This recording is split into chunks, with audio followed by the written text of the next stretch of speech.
Well, hello again, users and fellow friends of mine. It is that time again for another film review. And today, as promised at the end of my review of Thomas and the Magic Railroad and One for the Thomas Fans Volume 4, it is Calling All Engines. And I just want to make a quick apology to someone, a friend of mine on Facebook, who saw my review of Thomas and the Magic Railroad after I left a link for it on my Facebook page, which I usually do with my videos. And he commented on the link saying that Alec Baldwin is indeed a fine actor. Now, when I said that Alec Baldwin was a bad actor, it was my personal preference, okay? I didn't mean to offend any of the Alec Baldwin fans out there. It was just my personal preference, okay? So, you know, as long as I've got that apology out of the way, and he stays around long enough, obviously, to watch that video, then I'm going to be really, really happy. Hang on, I need to adjust my tripod a little bit. There we go. Okay.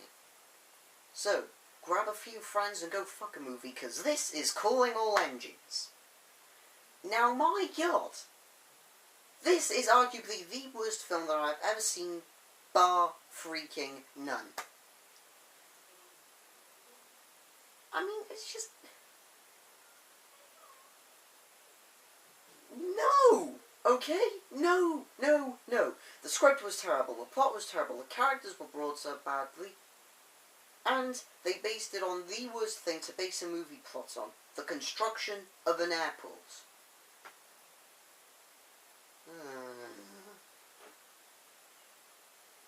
I mean, it's an airport, it's entertainment. Come on, give us old and nostalgia Thomas fans a freaking break. If it was something like the rebuild of Tidmouth Sheds, then yes, fine. I would have gone with that.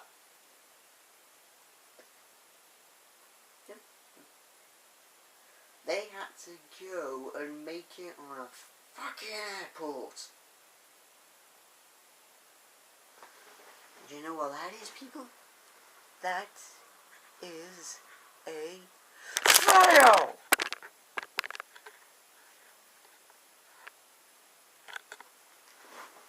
I mean, seriously, an airport?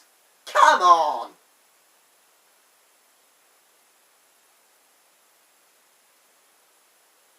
I've heard better plot lines coming out of my sister's mouth. And that's a fact. In fact, this film is worse than my sister's singing. That's how bad this film is.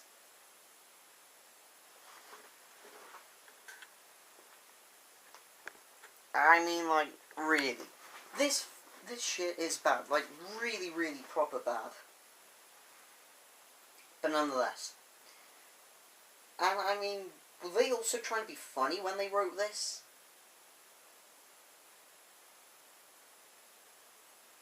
I mean, Thomas gives Diesel a long train of bananas.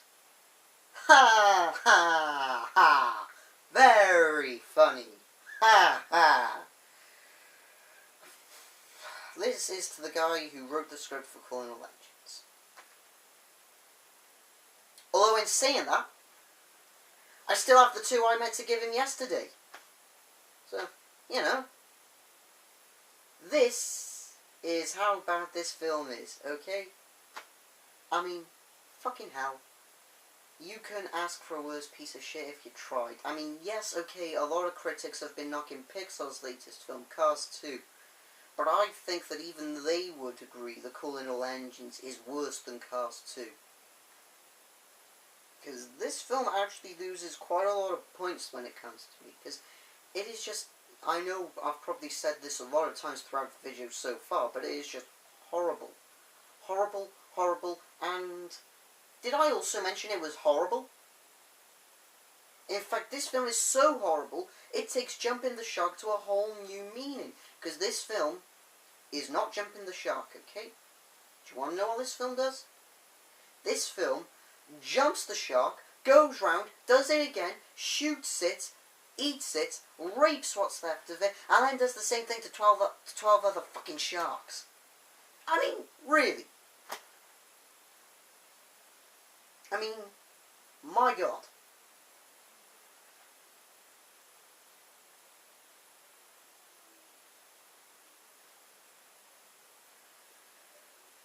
Because, like I said, this film loses a lot of points when it comes to me.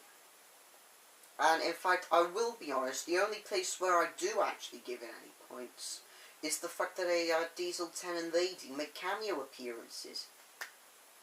Well, hey, I was fine with that. Everything else? No.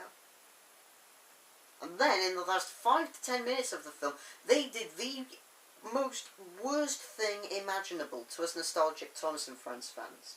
Do you know what they did? What they did was, they kept Diesel 10's character as the main silent plotting antagonist for the majority of the film, which I was fine with also. Then they had the nerve in the last 5 to 10 minutes to take his character and take him from the antagonist to one of the protagonists.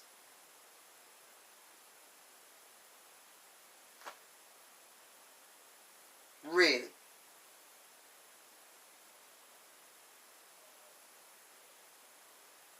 No. I mean, isn't what I've just talked about one of the 10 Commandments? Let's see. Thou shalt love thy neighbour, Tom and Jerry don't talk, Cooling All Engines doesn't qualify as a Thomas and Friends film, and Diesel 10 does not get a personality change. There they were, 2 of the 10 Commandments, and they smashed them. Some would say quite literally.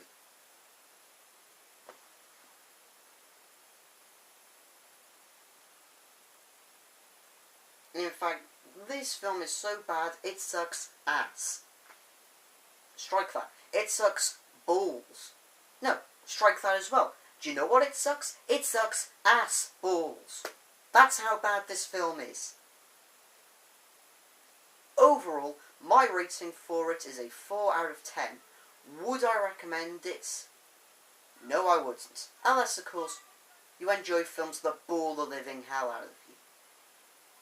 But, on a lighter note, I have with me here a ticket from View, and right there, it's very, very hard to see, but that actually says Thomas and Friends, so yes, I am going to see the new Thomas and Friends film, Day of the Diesels.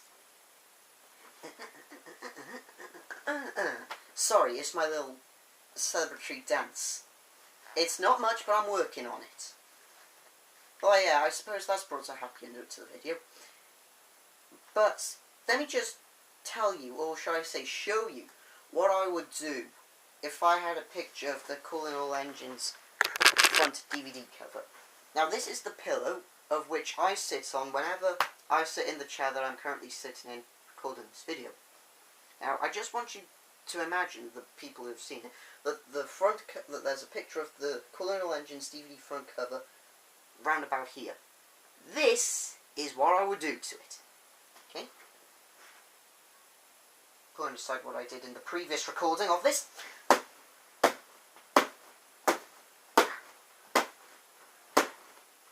You're not worth it.